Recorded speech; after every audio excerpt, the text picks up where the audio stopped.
Nous sommes présentement en compagnie de Michel, alias Ewe Langevin, batteur du groupe Voivode. Monsieur Langevin, vous venez d'enchaîner 2 concerts avec l'Orchestre symphonique de Montréal. Comment est-ce que vous résumez cette expérience-là? Oh my God, c'était un grand défi. Surtout de mon côté à la batterie, si je me trompe, l'orchestre se trompe au complet. Donc il fallait que je sois vraiment vigilant. Puis j'ai quand même profité du moment. Puis mais il y avait mes dessins qui étaient animés en arrière sur un écran géant. Donc une fois de temps en temps, je me permettais de regarder. Je regardais l'orchestre, je regardais la foule, mais j'étais vraiment concentré sur les mesures qui s'en venaient. Puis je suivais attentivement la chef Dina Gilbert, ses mouvements avec la baguette puis tout ça. Mais ouais, c'était une expérience assez incroyable. Je commence à le réaliser là parce que c'est tellement intense. Puis en plus que physiquement aussi, c'était assez demandant parce que la journée du premier spectacle, on a fait le spectacle en répétition l'après-midi au complet, donc 2 spectacles cette journée-là. Puis en tout cas, c'était un marathon olympique. Mais oui, parce que faut le dire, là, ça vient tout juste de se produire. Là. Hier, vous étiez sur scène à la Place des Arts, mais il faut également le mentionner, vous, en plus de faire l'art de la musique, vous êtes également l'illustrateur de toutes les couvertures de vos albums avec votre groupe. Est-ce que c'était, dans un sens, une fierté de les voir animés là, devant autant de monde? Oh, absolument. Il y avait 5 ou 6 artistes qui avaient fait une interprétation de mes dessins avec des médiums différents, animation 2D, 3D, intelligence artificielle. Donc, c'était assez haute technologie, très spectaculaire. Puis, c'était vraiment... c'était parfait pour Voivode. On a un style assez futuriste quand même, donc c'était vraiment idéal. On va se le dire. L'orchestre symphonique et votre groupe, c'est 2 styles complètement différents de musique. Comment est-ce que c'est parti ce projet-là de vouloir mélanger la musique symphonique et le métal? En fait, nous autres, on a toujours écouté des bandes sonores de films. Puis, disons comme Stanley Kubrick utilisait beaucoup la musique de Ligeti, Bartók, Penderecki. Puis nous autres, on intégrait des petits bouts dans notre musique qui ressemblaient à ça parce qu'on rêvait de faire une bande sonore de film un jour. Puis donc on a choisi les pièces qui étaient à tendance plus longue avec plusieurs mouvements. On a quand même fait un bon survol de notre carrière avec des pièces du premier album, tout ça, mais on avait quand même mis de côté ceux qui étaient plus punk là. Puis on s'est concentré sur les pièces qui étaient comme plus rock progressif. Puis à un moment donné, je me suis impliqué beaucoup dans les organismes qui viennent en aide aux gens en difficulté. Puis j'ai fini par faire une entrevue avec un camelot de l'itinéraire, qui est un journal pour les gens qui ont de la misère à avancer dans la vie, puis ils font un petit peu d'argent avec ça. Puis donc j'ai une entrevue qui est apparue dans le magazine L'Itinéraire, puis ça a été remis en ligne par la presse. Puis c'est là que le basson solo de l'OSM, Stéphane Lévesque, qui est un grand amateur de métal, a vu l'article, puis il l'a acheminé à la direction de l'OSM. Puis c'est comme ça que... en fait, c'était drôle parce que quand dans l'article, je mentionnais que Richard Langevin, le mari de Diane Dufresne, qui était un des dirigeants de l'ATM au cégep de Jonquière. Donc, je mentionnais lui parce qu'il m'avait montré à dessiner quand j'étais jeune. Il m'avait montré à dessiner à Thomas quand j'étais tout petit parce qu'il me gardait. Puis, vu que Diane a fait l'OSM ont contacté Richard, qui a contacté ma mère. Puis, donc, je suis revenu de une tournée de Voivode, puis j'avais un message de Richard qui me disait que l'OSM me cherchait. Donc, c'est vraiment merveilleux. C'est vraiment, en tout cas, un très beau projet. Là, on a eu la chance aussi d'entendre des extraits d'hier et d'avant-hier. Mais comment est-ce qu'on allie aussi bien que vous l'avez fait le métal à un orchestre symphonique?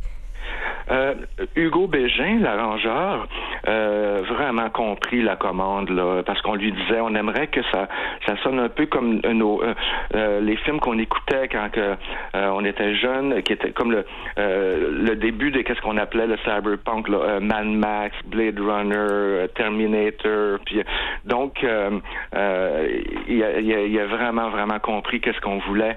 Puis Dan Mongrain, le guitariste de Voivode, qui enseigne la musique au Cégep de Joliette, beaucoup collaboré avec Hugo, lui a fourni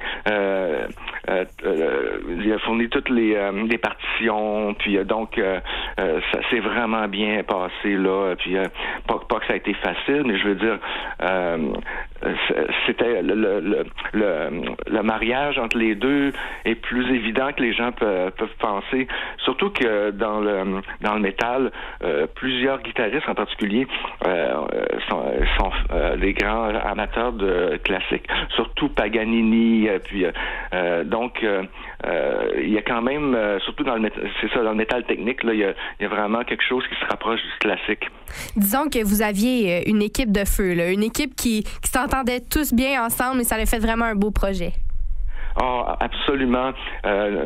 Nous autres, évidemment, on était enchantés, mais les membres de l'orchestre aussi ont vraiment apprécié les spectacles, ils nous l'ont dit. Puis c'est ça, ils ont reconnu des petits bouts de Shostakovich, puis des compositeurs modernes dans notre musique. Puis donc, je pense que tout le monde a vécu un grand moment. Puis il y avait beaucoup de monde dans la salle qui était très chaleureux. Puis justement, il y avait des bouts comiques aussi, comme à un moment donné, hier, la foule, parce que Gina Gilbert est très énergétique, puis vraiment, c'est le fun de la voir aller. Puis à un moment donné, la foule s'est mise à crier « Dina!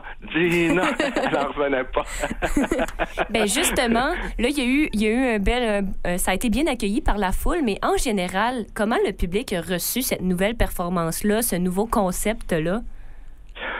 Tout le monde a été complètement ébahi. Alors, on va toujours au kiosque de marchandises après le spectacle pour rencontrer les gens, puis tout le monde nous ont dit, genre, après 3 chansons, je me demandais comment j'allais faire pour absorber tout le spectacle tellement que c'était émotionnel, intense et compagnie, parce que l'orchestre, ça rehaussait notre côté, justement... cinématique, là, puis avec Noisy Head Studio qui ont fait les projections vraiment haute technologie, l'expérience était vraiment complète pour tout le monde. Là, on revient un peu dans le passé. Voivode, votre groupe, est né à Jonquière, ici, près du cégep de Jonquière, je peux imaginer. Comment s'est formé ce groupe-là au tout début? Oui, on a formé ça au Cégep de Jonquière. On s'est connus à la Polyvalente, mais c'est en janvier 83 qu'on a formé le groupe. Puis on cherchait un chanteur théâtral. Puis Denis Bélanger, le chanteur, faisait partie de la Ligue d'impro au Cégep de Jonquière avec qu'est-ce qu'allait devenir le groupe Sanguin. Puis c'est là qu'on lui a demandé de chanter dans notre groupe. C'est vraiment là que tout a commencé, en janvier 83. Donc, 42 ans passés, là. Ben justement, depuis 42 ans, il s'en est passé des choses pour Voivode. Excusez-moi, mais aujourd'hui, c'est quoi votre lien avec la région? Oh, j'y retourne une fois de temps en temps voir ma famille, Denis aussi. Puis, il y a 11 ans, on a été nommé ambassadeur du Saguenay. On est toujours invité à Jonquière en musique. Puis, on a fait, il y a 2 ans, Kenugami en fête pour fêter notre 40e. On est vraiment apprécié. Puis, on sent l'amour là du Saguenay pour nous autres, là. Ben, le Saguenay vous aime beaucoup aussi, j'en suis convaincue. Oui, on sent que les gens sont fiers de nous, puis on a une grande carrière internationale, puis c'est ça, on sent qu'on est respecté au Saguenay, c'est sûr.